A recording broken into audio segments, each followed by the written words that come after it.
Pinag-uusapan ngayon ng netizens ang umano'y unexpected pairing nina Jane De Leon at Enrique Gil matapos silang makita na magkasama sa isang grand conference na dinaluhan ng iba't ibang kilalang personalidad sa showbiz. Sa mga kumakalat na larawan at video mula sa naturang event, kapansin-pansin ang pagiging komportable ng dalawa sa isa't isa.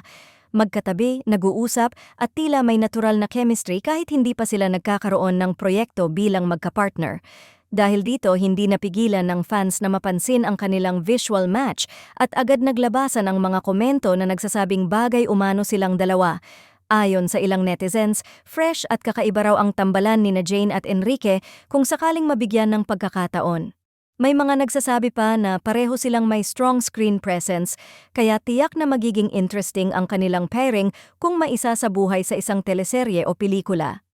Para sa iba, tila may new energy na pwedeng abangan kung sila ang ipapares sa hinaharap. Ngunit hindi rin maiwasan na madamay sa usapan ang nakaraan ni Enrique, lalo na ang matagal niyang ka-love team na si Liza Soberano.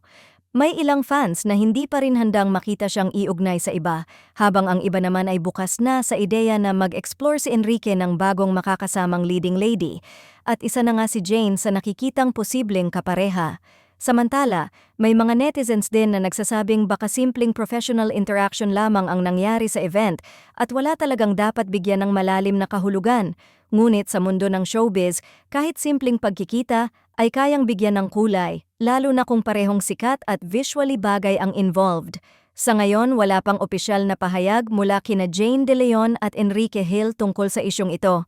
Pero isang bagay ang malinaw, isang simpleng eksena sa isang conference ang naging mitsa ng panibagong kilig at haka-haka na siguradong patuloy na susubaybayan ng fans kung mauuwi ba ito sa isang bagong tambalan sa industriya. Tambalan